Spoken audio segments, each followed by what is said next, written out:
J'avais déjà un peu compris toute la difficulté que c'était de créer de la magie auprès des gens, et c'était pour moi une sorte de science de dire comment créer un miracle auprès des gens, au même titre que la physique, amusant, tout ce genre de choses. En mathématiques, on va chercher constamment à dire ok, ta démonstration, est-ce que tu peux remplacer tout ce bloc-là par juste un petit truc? Alors qu'en magie, les magiciens qui se produisent sur scène, ils vont quand même vouloir cet aspect-là, parce qu'ils se disent c'est mon métier, si je dois faire le numéro 5 fois par jour, autant que j'économise mon énergie. Donc si je peux arriver au même effet plus simplement, il y a cet aspect pratique. Bonjour et bienvenue dans Détour de magie. Aujourd'hui, on a le plaisir de recevoir Mathieu Sima qui va nous parler de magie, de mathématiques, de la façon dont il crée ses tours et également de Hackad pour lequel il a eu un prix récemment. Mais avant ça, juste un mot. On a décidé de vous offrir encore plus de valeur. Il y a des dizaines et des dizaines de podcasts qui sont actuellement disponibles sur la chaîne et on a regroupé tous les conseils de tous nos intervenants qui sont venus faire une émission ici dans un livret numérique au format PDF qui est gratuitement téléchargeable dans le lien qui est en description. Allez-y, c'est un contenu que j'aurais adoré avoir et qui, j'espère, vous aidera beaucoup à améliorer votre magie. Si vous souhaitez bénéficier de conseils de pro, n'hésitez pas à télécharger ce PDF, ça vous aidera, je pense. N'hésitez pas aussi à vous abonner à la chaîne, ça nous aide beaucoup. Et sur ce, on reprend. Salut Mathieu. Salut Thibaut. Comment ça va? Eh ben ça va très bien, très heureux d'être ici aujourd'hui pour le podcast du cabinet d'illusions. Et c'est un plaisir de te recevoir, je suis vraiment content. Tu as plusieurs cordes à ton arc, notamment mathématiques et magie, on va avoir l'occasion d'en reparler. Est-ce que tu pourrais nous dire d'où vient ce lien peut-être entre mathématiques et magie, ou en tout cas peut-être le premier qui a commencé l'un sur l'autre, lequel? Alors c'est très compliqué à dire parce que souvent on me dit oui, ça m'étonne pas que vous soyez du monde des mathématiques parce qu'il y a une espèce de lien entre les deux, même si souvent les gens n'arrivent pas exactement à me dire pourquoi. Et même moi je ne saurais pas vraiment expliquer, c'est vraiment un attrait personnel pour ces deux filières. Hein. Très très très jeune, j'ai toujours été attiré par la magie. Alors à la fois l'aspect un peu énigme de comprendre comment le magicien fait, parce que je sais qu'il n'a pas vraiment des pouvoirs magiques, hein, je l'ai su de très très tôt. Mais comment ça? oui, alors faut pas le dire, faut pas le dire. Mais même en dehors de ça, j'avais déjà un peu compris toute la difficulté que c'était de créer de la magie auprès des gens, et c'était pour moi une sorte de science de dire comment créer un miracle auprès des gens, au même titre que la physique, amusant, tout ce genre de choses. Et les mathématiques, j'ai toujours eu un attrait pour cette matière très très tôt. Hein, c'était ma matière préférée à l'école, de la primaire jusqu'à l'université, parce que je trouvais quelque chose de très beau dans les raisonnements mathématiques, dans l'enchaînement des choses. Et là où je pourrais construire un parallèle avec la magie, c'est que je trouve aussi très beau un enchaînement d'actions en magie. Quand on conçoit un tour ou un numéro et qu'on se dit voilà, mon objectif c'est à un moment donné de faire disparaître telle carte, on commence à mettre des briques ensemble, à se dire alors attends, si je la pose d'abord sur le paquet puis que je fais une levée double, à un moment je fais une parenthèse d'oubli, ça me permet ensuite de l'empalmer ou de faire un black art ou je sais pas quoi. Et c'est très logique, très séquentiel, très. Ouais, je suis assez d'accord. C'est ça. Et parfois, tu trouves pile la bonne séquence et tu te dis mais là c'est parfait, c'est vraiment, j'ai trouvé quelque chose de cohérent, où je sais que les spectateurs ils vont rien voir, où en plus c'est pas trop complexe à faire, parce que c'est ça aussi, t'as l'élégance dans la simplicité. Oui, parce qu'en fait tout est faisable, tout est possible. Oui. C'est qu'une question de soit de temps, soit d'argent. Par contre, effectivement, il y a des façons plus élégantes ou pas de faire certains tours. T'as raison. Ben, c'est ça, c'est-à-dire que tu peux dire, alors soit je suis un pro de la technique et je vais faire des donnes du dessus, des levées doubles, des je ne sais quoi, des empalmages. Mais des fois, tu te dis, mais si juste à un moment donné, je mets le paquet à droite de la table, juste là, ben, ça veut dire que je peux faire un lapping tout con. Alors que, en effet, c'est peut-être possible si t'empalmes, si tu fais des je sais pas quoi. Mais remplacer tout un ensemble de techniques par juste une bonne idée, des fois tu te dis ah ça c'est beau. Et en mathématiques, et je conclurai là-dessus, il y a aussi cet aspect-là. Quand on fait une démonstration mathématique, quand on veut démontrer un théorème, tu peux prendre les gros sabots et y aller à fond et sortir vraiment le gros attirail et faire ta démonstration qui prend 40 pages. Des pages, ouais. C'est ça. Et des fois, tu te rends compte qu'il y a un mathématicien à l'autre bout du monde qui a développé son autre démonstration qui tient en une demi-page parce qu'il a trouvé le bon argument en regardant les choses d'un autre angle. Et tu dis, mais oui.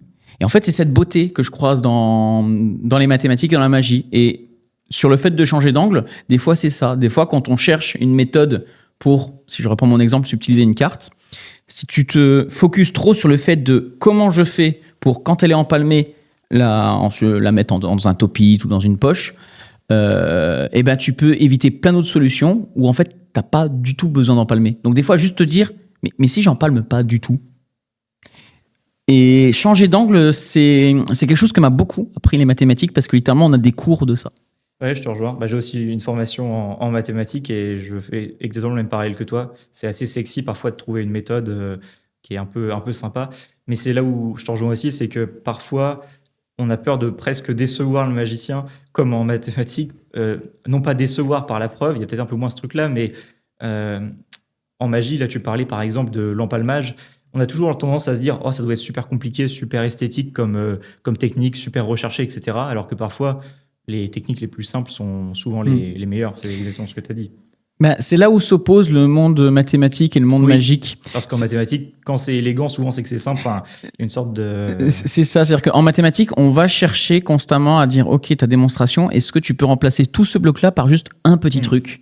Alors qu'en magie, les magiciens qui se produisent sur scène, ils vont quand même vouloir cet aspect-là parce qu'ils se disent, c'est mon métier, si je dois faire le numéro 5 fois par jour, autant que j'économise mon énergie. Donc si je peux arriver au même effet plus simplement, il y a cet aspect pratique. Mais auprès de la communauté magique, on a un peu envie de frimer auprès de nos confrères et de nos consoeurs. Donc on se dit, j'ai envie de leur prouver que je sais faire telle technique. Donc même si elle n'est pas obligatoire, j'ai envie de la rajouter dans ma séquence. C'est pour plus bluffer les magiciens, en fait. C'est ça. Donc, en fait, tu as un deuxième degré de lecture et tu pourrais voir ça un peu comme une forme de spectacle. Tu vois, c'est divertissant pour un spectateur de voir un numéro de magie, même s'il ne comprend pas toute la difficulté qui est derrière.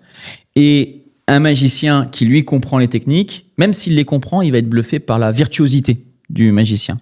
Mais selon moi, parfois, ça rentre en collision. C'est-à-dire que trop de technicité, même quelqu'un qui sait très très bien la faire, va perturber la fluidité du tour. C'est-à-dire que même quelqu'un qui fait très bien des techniques que j'imagine même pas en cartomagie, par exemple. Tu vas sentir qu'il y a un truc. C'est ça. Tu vas pas le voir, mais tu vas te dire, il est un peu tendu le magicien.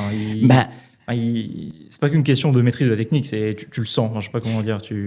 L'exemple parfait pour moi, c'est toute la magie de cartes asiatiques qu'on trouve surtout en Chine, où tu vas avoir des personnes seules en scène dans un décor très minimaliste qui vont te faire des productions de cartes ultra techniques, très très techniques. Et pour en avoir discuté avec des profanes, même eux entre guillemets, ils comprennent très très vaguement d'où viennent les cartes. Ils voient que les positions des mains sont pas totalement naturelles, mais ils se disent waouh, qu'est-ce que c'est fort. Quel travail, Mais ça veut dire qu'ils sont bluffés par la technicité, mais ils sont pas bluffés par le fait de pas comprendre d'où vient la carte. Ils se disent la carte elle est planquée sur lui, il arrive à sortir je sais pas comment, mais il y arrive.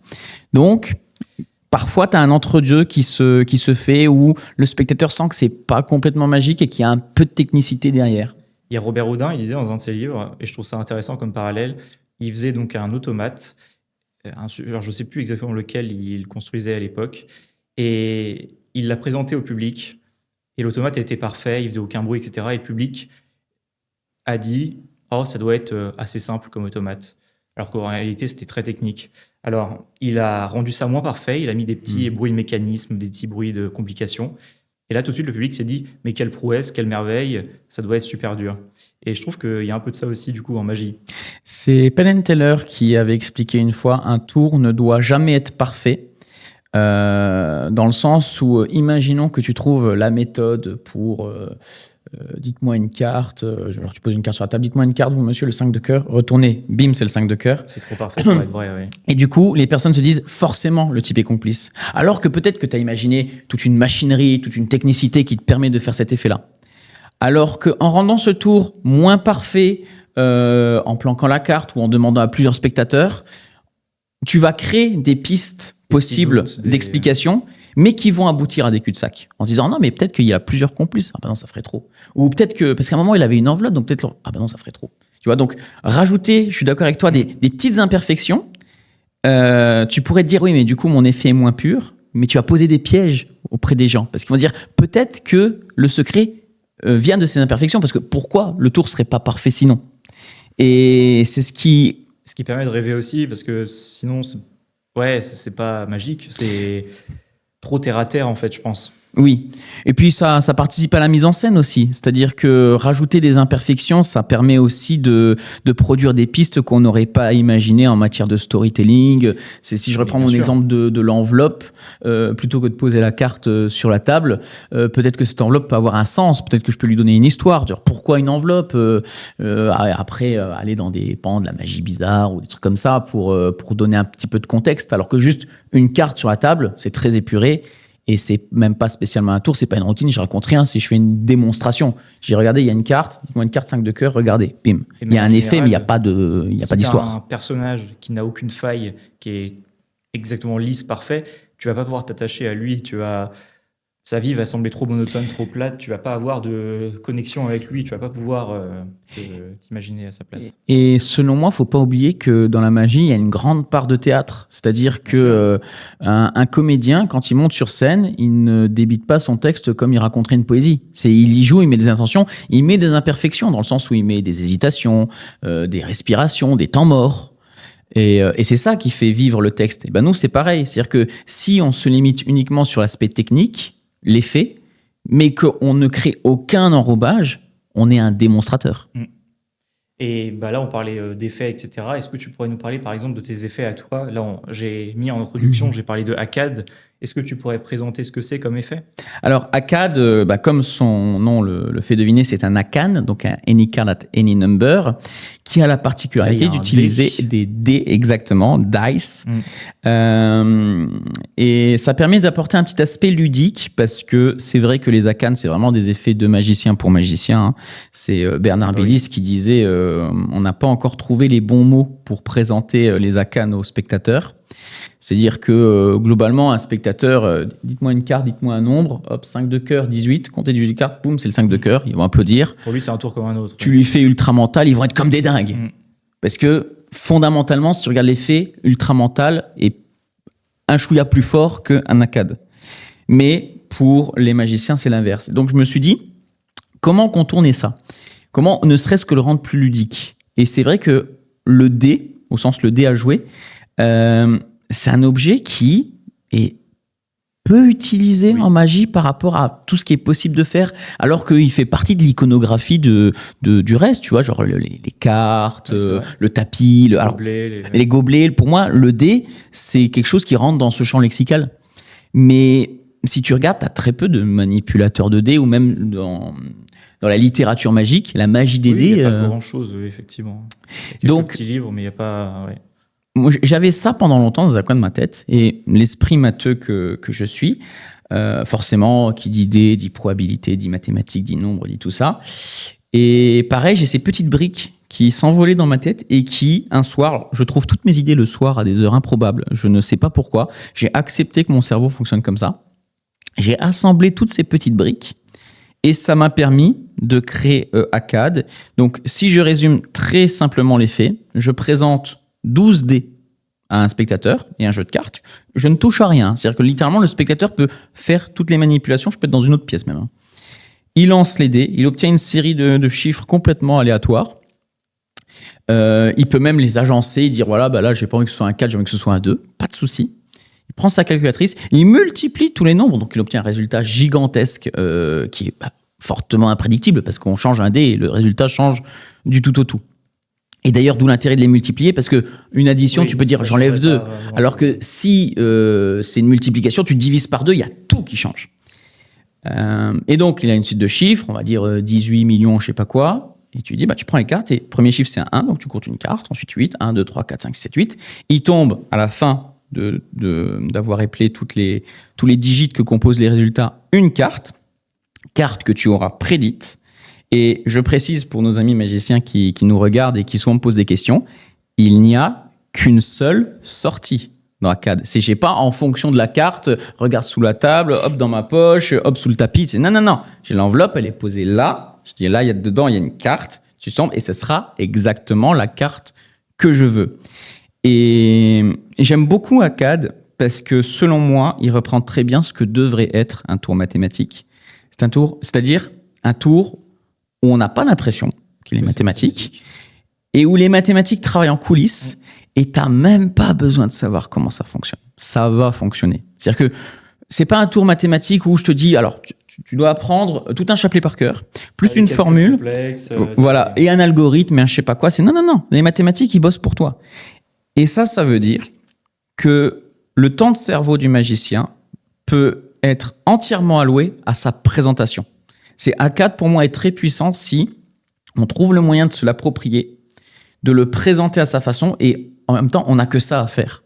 Puisque le tour, c'est automatique. C'est un tour automatique, mais pour moi, c'est pas péjoratif de dire ça, ou bien au contraire. Non, ça fonctionne tout seul, donc tu as raison, on peut complètement se mettre sur la présentation.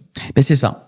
Et c'est pour ça, si on en revient un peu à ce qu'on disait, en magie, ce tour automatique, entre magiciens, c'est un petit peu... on a presque des fois un peu honte de montrer un tour automatique. On se dit, ouais, mais je suis pas technicien comme les autres. Mais pour moi, justement, un tour automatique peut avoir un effet très fort. N'importe quel tour peut avoir un effet très fort, à condition, justement, qu'on utilise chaque moment où notre cerveau n'est pas dédié au trucage à en faire quelque chose qui apporte à la présentation. Et Akkad, tu n'as que ça à faire.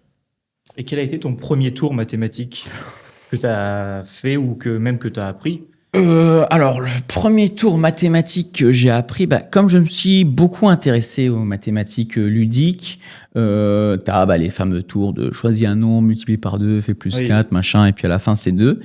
Et déjà, j'avais genre... Tu vas me spoiler le tour. Alors ça, c'est pas dans Akkad. Mais déjà, genre, je devais avoir 6-7 ans. Je comprenais pas comment c'était possible. Genre, je disais, mais c'est dingue, je faisais le nombre que je veux. À la fin, ça fait tout le temps le même résultat. Comment c'est possible? Et j'avais commencé à décortiquer. Et au bout d'un moment, j'ai fini par comprendre. Parce que globalement, c'est une petite équation pas très compliquée. Et c'est là que j'ai réalisé, mais les mathématiques, c'est une boîte à outils pour créer des tours. Si on regarde le nombre de tours automatiques en cartomagie, mais pas que, qui se basent le principe binaire qui permet de faire le fameux truc de tu as des cartes avec des chiffres, tu penses à un chiffre, tu prends toutes les cartes où tu vois le tien, et juste en regardant celle que tu as mis de côté, je peux te dire que tu as pensé au 17. Et tous les tours qui en découlent, hein, c'est-à-dire que on va remplacer les chiffres par une liste de courses, par une liste de personnalités, mais le principe fondamental, c'est le même. Et encore une fois, on en revient sur, tu as un principe mathématique qui fonctionne pour toi, tu n'as pas besoin de faire de pic, tu n'as pas besoin d'avoir une appli Bluetooth qui te dit ce qu'a pensé le gars, c'est le principe mathématique qui va te dire, juste en regardant ce qui reste sur la table, tu sauras ce que c'est, avec un minimum d'effort. À partir de là, quelle présentation tu crées? Tu remplaces les chiffres par une liste de courses et tu dis tiens, c'est marrant, là j'ai mon portefeuille, j'ai plein de tickets de caisse qui traînent, tu vois, genre j'achète du chocolat, de la moutarde, tiens, je te file les tickets de caisse. Pense à un aliment et tu gardes tous les tickets de caisse où tu vois le tien, tiens, tu me redonnes les autres. Et là, d'un seul coup, tu crées un storytelling. Pourquoi? Autre que juste les cartes et les... C'est ça. Et ça, tu peux te le permettre parce que tu n'as pas à réfléchir ou à manipuler des choses trop complexes. Donc, tu peux vraiment te focus en disant, bon, j'ai cette brique-là, comment je l'utilise, tu vois. Et quel domaine des maths reviennent le plus dans tes tours? J'ai vu la combinatoire, enfin les probabilités en tout cas avec les dés. J'ai vu la combinatoire dans le livre, on en parlera, le principe de la poule.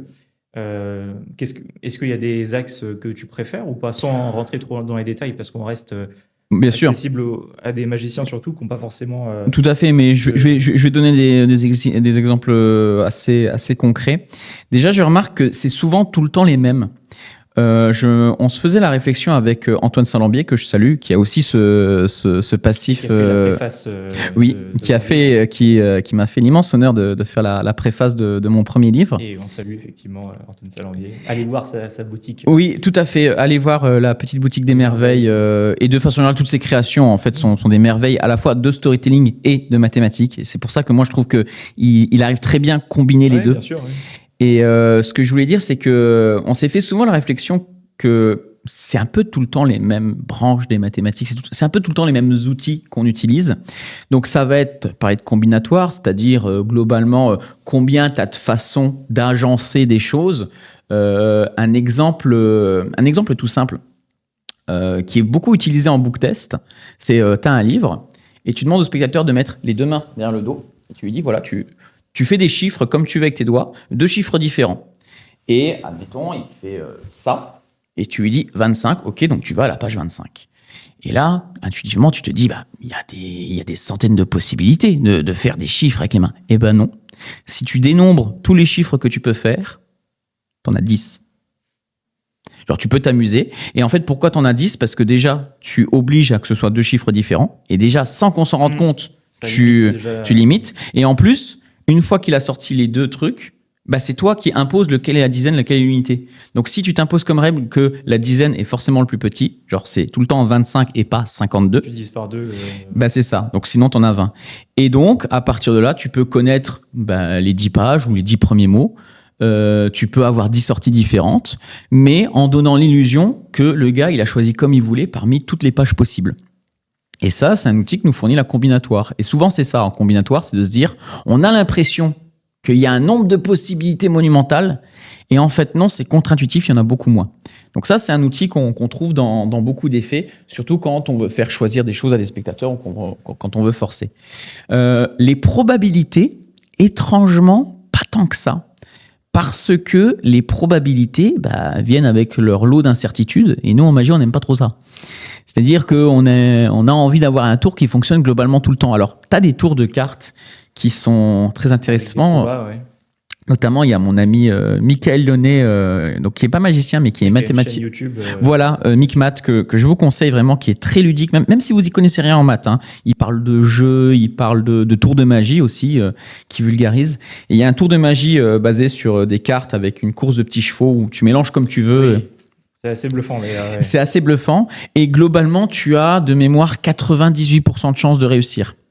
Le truc, c'est qu'est-ce qui se passe dans les 2%. Et quand tu dis à un magicien, regarde, j'ai un super tour, il marche dans 98% des cas, tu vas pas avoir un grand succès commercial. Donc, il faut juste réussir à pallier les voilà. Ce qui est faisable. Et en fait, moi, c'est ce que j'ai fait dans mon livre, Le principe de la poule, c'est-à-dire que tu as 98% de chances de réussir, mais même les 2% sont couverts par des méthodes qui vont quand même te faire retomber sur un cas favorable. Mais c'est pour ça que c'est compliqué, probabilité. Tu viens souvent avec des incertitudes où on te dit souvent, tu sais que tu as 99% de chances de réussir ça. Et un magicien va te dire, oui, mais moi, j'ai pas envie de monter sur scène en me disant, j'ai 1% de chance de rater. Ce qui est un peu paradoxal parce que tu vois, les magiciens, ils aiment beaucoup tout ce qui est électronique. Oui. Et tu as une probabilité de rater, mais encore une fois, tu as des trucs sécurisés qui font que, ou alors comme de tout, tu peux mal avoir préparé ton gimmick, tu peux mal avoir préparé ton chapelet, mais voilà, c'est tout de suite quand c'est de ta faute, quoi. C'est pas de la faute du système. Voilà, ou pas forcément. Des fois, tu peux avoir préparé ton chapelet, il y a un coup de vent et ça tombe. C'est aussi des notions de proba, mais c'est moins quantifiable. Donc, probabilité, pas tant que ça, et c'est dommage parce qu'il y a plein de choses dessus. Et pour finir sur la question que tu m'as posée... Il y a le paradoxe des anniversaires, oui, assez fascinant. C'est ça. Tu as Victor Vincent qui en a présenté un effet possible dans un de ses livres où il dit, tu rentres dans une pièce, il y a une trentaine de personnes, tu te concentres et tu fais... Il y a 2 personnes dans cette pièce qui ont la même date d'anniversaire. Alors les gens ils te regardent, ils sont en mode, mais what ? Tu dis, mais vérifiez. Et là, tu vois qu'il y a Jacqueline et Maurice qui sont nés tous les deux le 28 août. Mais lol, comment c'est possible ? Ouais, non, c'est fascinant. Il y a des sortes de... Enfin, c'est pas un paradoxe, mais t'as l'impression que c'est un paradoxe alors que ça en est pas. Et je pense que ça peut servir, si ce n'est les tours, au moins la narration. Ce qui est marrant, c'est qu'encore une fois, c'est un mélange de proba et de combinatoire, dans le sens où on confond probabilité de gagner et probabilité qu'il y ait un gagnant. Ce qui fait que au bout de 30 personnes, donc c'est contre-intuitif, mais vous pouvez vérifier, vous qui nous regardez, vous tapez paradoxe des anniversaires. Au bout d'une trentaine de personnes, on dépasse largement les 90% de chances d'avoir 2 personnes qui partagent la même date d'anniversaire, donc c'est-à-dire le jour et le mois. Donc il y a ça. Et sinon, beaucoup de ce qu'on appelle arithmétique modulaire. Donc le nom fait peur, mais c'est en gros le cadran, genre le tour de l'horloge. Tu reviens à zéro à chaque tour. C'est ça. Ou alors le tour où tu sais, donc moi j'appelle ça le tour de l'horloge, ou certains appellent ça le tour de l'arbre, où tu poses 3-4 cartes, puis ensuite tu fais une horloge, tu dis de tourner dans un sens, puis dans l'autre. Globalement, nous en mathématiques, on appelle ça une soustraction modulaire. Mais même si tu sais pas comment ça s'appelle, ça fonctionne. Genre, vous avez peut-être appelé ça le tour de l'horloge, et vous voyez que c'est un très bon moyen de forcer une carte. Et si on va un peu plus loin dans le storytelling, j'avais un ami magicien qui avait présenté une version magnifique de ce tour-là, où il avait gravé à la main sur une belle planche en bois un arbre un peu façon celtique, avec des runes que pareil on faisait mélanger et positionner sur l'arbre qu'il avait gravé, et où il expliquait que pour harmoniser les énergies, il fallait tourner dans un sens puis dans l'autre, jusqu'à tomber sur une rune qu'il avait prédite parce qu'elle était gravée de l'autre côté de la planche. Le storytelling était mais vraiment très très beau.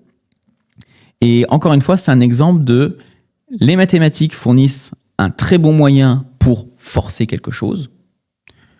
Comment de 1, je justifie la procédure, parce qu'il faut mettre les trucs en rond, faut dire qu'on tourne dans un sens, qu'on tourne dans l'autre, faut pas genre juste donner l'impression qu'on énonce une recette de cuisine. Et dans un deuxième temps, qu'est-ce que je raconte avec ça? Donc, c'est là tout le boulot du magicien. C'est ça.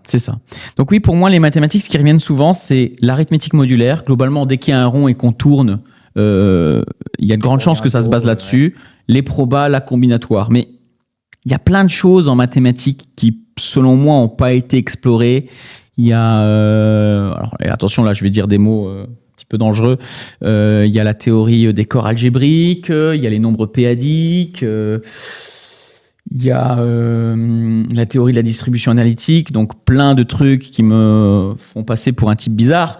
Mais s'il y a des gens qui ont des compétences en mathématiques et en magie, et je pense que c'est surtout ça qui font que ça n'a pas été exploré, c'est qu'il faut les gens qui ont les deux attraits. Il y a moyen de se pencher dessus, de se dire, mais attends, ce truc qui ressemble à des équations ultra bizarres avec des symboles chelous, ça pourrait faire un super tour de cartes. Et pas besoin de comprendre les équations cheloues. Genre, tu fais le tour de cartes et ça fonctionne. Heureusement, il y en a qui ont vulgarisé ça. Il y a Percy Diaconis, oui. Il y a Gilles Bress, Gérard Bachner. John Horton Conway aussi. Oui, Conway, oui, immense mathématicien notamment. Et très bon vulgarisateur. Hein. Il a... Alors, beaucoup le connaissent parce que oui, il est mathématicien. Le fameux jeu de la vie, où il a fait aussi beaucoup de jeux de société, Conway, et de tours de magie, de petites énigmes, des trucs comme ça. Donc c'était quelqu'un qui avait un attrait vraiment particulier sur l'aspect ludique. Et il côtoyait aussi beaucoup de magiciens. Et en magicien, il y a Harry Lorraine aussi qui a fait des maths et de la magie. Enfin, il y a quand même, je pense, pas mal d'auteurs qui ont écrit sur le sujet, quand même mathématiques et magie. Romaric aussi, avec qui j'ai pu échanger. Oui, effectivement. Que je salue d'ailleurs. On salue et il a présenté, je crois, c'était au rendez-vous Magic Dream notamment, des choses avec des maths et une carte bleue, c'était assez chouette. C'est ça.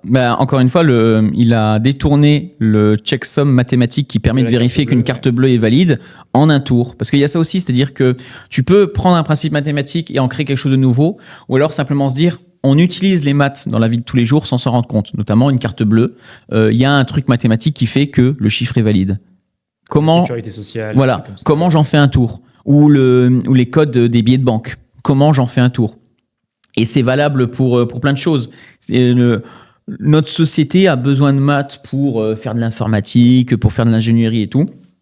Et un peu comme nous en magie, on aime bien détourner les objets de la vie courante pour en faire des gimmicks ou pour en faire des tours, comme Gaëtan Bloom nous a tant appris. On peut aussi détourner cet aspect-là, cet aspect un peu virtuel, impalpable de notre société. Et je finirai en disant qu'en parlant de Romaric, il est dans le livre du principe de la poule, puisque j'ai eu l'occasion de lui présenter ACAD au tout début, bien avant qu'il soit commercialisé. C'était au rendez-vous Magic Dream de 2025, je crois, ou 2024. Il y a un petit QR code qui renvoie vers une vidéo où... Je présente à Romaric. C'est ça. Ouais. ACAD dans sa toute première version, où en plus j'avais des dés pas de la même taille, parce que j'ai dû trouver ce que j'avais sous la main. Et d'ailleurs, tu parles de Romaric. On va en parler dans la seconde partie de cette interview qui va paraître très prochainement. Donc, n'hésitez pas à vous abonner pour ne pas la manquer. Vous êtes plus de 70% à nous regarder sans être abonné. S'il vous plaît, abonnez-vous, ça nous aide réellement. Je vous rappelle que vous pouvez télécharger gratuitement le livre qui regroupe tous les conseils de tous nos intervenants avec le lien qui est en description de la vidéo. N'hésitez pas à aller le faire, ça vous donne vraiment du contenu de valeur et je pense que ça peut servir à un grand nombre de magiciens. Sur ce, je vous dis à très vite pour la suite de cette vidéo.